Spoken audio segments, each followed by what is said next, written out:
We have multiple huge Leafs updates to go over today, including a very scary update that has fans fired up. We'll break down exactly what that is and discuss what this means going forward, as well as some other updates ahead of a massive game against the Florida Panthers tonight. We also have some quotes from the players and some interesting updates on Florida's side as well. Stay tuned for all that in this episode. Before we get into it, if you're part of the percentage who aren't subscribed to the channel, this is the place to be for daily Leafs content. Your guys' support has been unbelievable. If you want to help us towards our big goal of course, 18,000 subscribers. Make sure to hit that subscribe button. And thank you guys again for your continued support. There's a lot to go over today. The Leafs play in a few hours here tonight. It's going to be the biggest game in a very, very long time for the Toronto Maple Leafs. And, that's been well documented. But we have some updates, including one that nobody really saw coming here. And it involves, like you saw in the intro video there, one of the star players on the Leafs. And let's start with that. And, of course, we covered yesterday a bunch of different things regarding what the Leafs need to do in order to take care of business tonight. But Austin Matthews, who's been struggling to score goals this series, isn't on the ice for the morning skate, but the Leafs say he'll play in Game 4. So this had a lot of fans,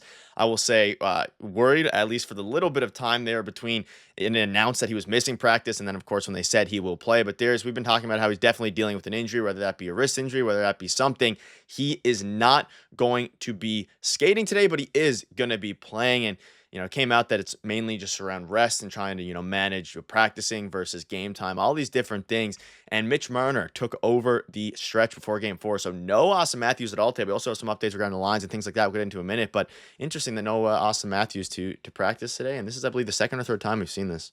Yeah, this has already happened this playoffs, especially against the Ottawa Senators as well. So not too surprised. He's clearly dealing with something and has been all season. I do want to say that I've seen out there on Reddit, X, a couple other places, talked to some people this weekend. A lot of people are dogging on Austin Matthews right now, saying that he's not playing that well.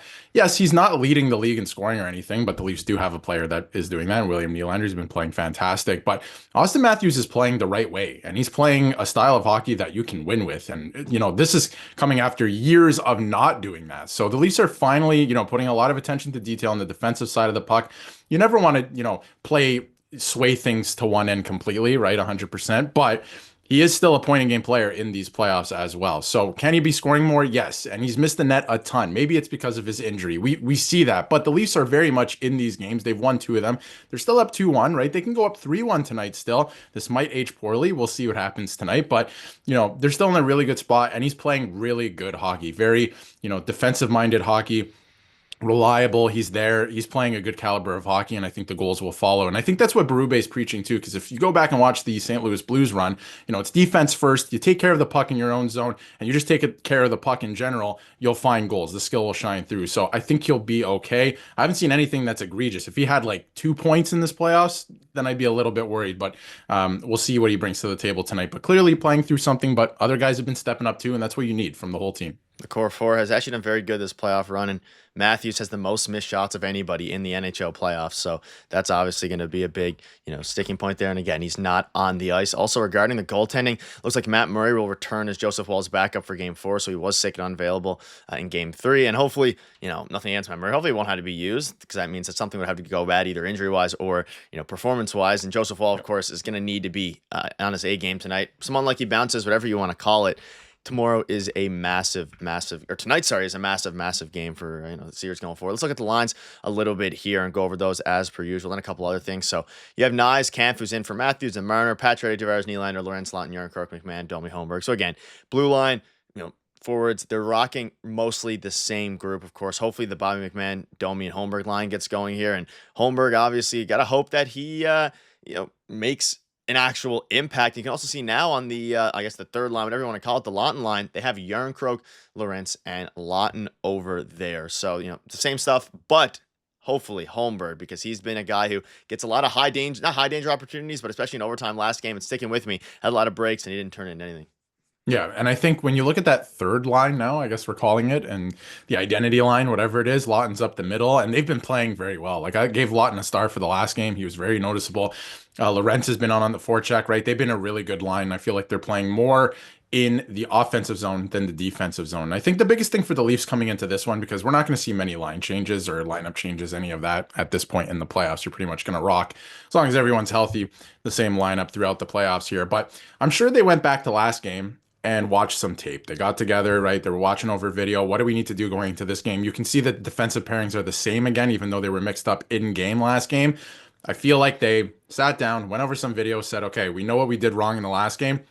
and they're going to be ready to go to stop that in this game. I'm sure the Florida Panthers did the same thing, but I feel like coming into this one, the Leafs are going to have more of a game plan for everything that went wrong in game 3. And that being said, they still went to overtime, and it was a fluky goal that won it in overtime as well. So the Leafs are right there. I have total faith right now. I feel like I flip-flopped after a loss in the last series to the Ottawa Senators, where you were more positive, Nick, and I was maybe more pessimistic. But I flopped here where, like, I have full faith in the Leafs to go up 3-1 here. I think they're going to correct the things that they did wrong last game, and we'll see how it goes here. But obviously, Berube's not scared to make adjustments in game, and I think that's a good thing as well. Yeah, I'm cautiously optimistic, but definitely a little bit more pessimism there. Also, one more note here regarding Austin Matthews. He opted to rest this morning instead of practicing for the second time. Will be good to go tonight. Matthews not confirmed, but is clearly battling something and is choosing to rest over practice as the hard playoff games build up. We've been seeing that with guys like Matthew Tkachuk, all these different things. Not necessarily super uncommon, but for me at least, it's still pretty scary, just given the fact that if the Leafs want to win this series, but also go beyond that,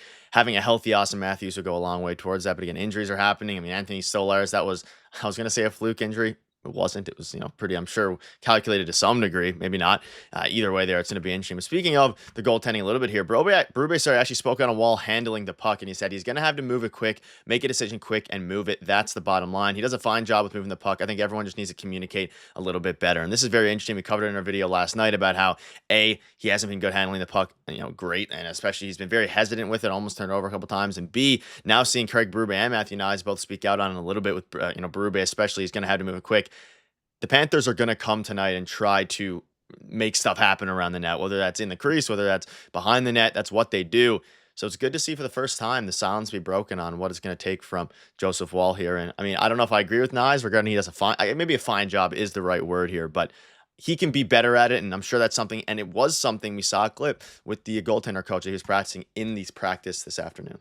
Yeah, well, Knies is not going to tear down his teammate either, right? He's going to say that he's doing a great job, but he has to get better. We know that this is something that the Panthers are targeting. So I think that obviously they sat down, they talked about it, I'm sure, as a team, and I think that they're all going to be better in those facets tonight, or at least try to, right? Obviously, they know what they need to do better at. So I think that's going to be the case. The other thing to look forward to is how did the Leafs shut down the Panthers, which is going to sound weird, third line, which is their best line in game 3 because of the last change in the matchup game, because it was their best line. Anton Lindell was fantastic. Obviously, Brad Marchand with overtime winner, and they were really pinning in the Leafs' third defense pair of Benoit and OEL in the last game. So they need to figure that out. And I think the one other thing to look forward to, and I was kind of thinking about this yesterday, I feel like the Leafs as a team are due for a weird goal score. Like I feel like they're due for like Lawton or Lorentz to score in this one. So look for one of those guys to come up big. Maybe it's Yarncroke. He has 5 points in over 100 playoff games. So look for one of those guys, maybe the squeak one out tonight. I think that would be fun. But yeah, it's going to be a good one to look forward to. I think the Leafs have a great opportunity here. They can go up 3-1. And yes, they didn't win the last one, but it was tight despite them making a ton of mistakes. We'll see if they tighten up tonight. Yeah, one other thing on Austin Matthews. Berube's look at him. He's a great scorer. We all know that. I'm not too worried about it. Even Paul Maurice came out and said he's got the puck on his stick. I'm not feeling very good about it. We've also seen, again, some stuff from Brad Marchand saying the Leafs are going to come out firing, some reverse psychology there. And hopefully the Leafs do come out firing, but most importantly, sustain the lead if they grab one. And we'll keep you up to date. We'll be live following tonight's game, so make sure to hit that subscribe button. See you guys later.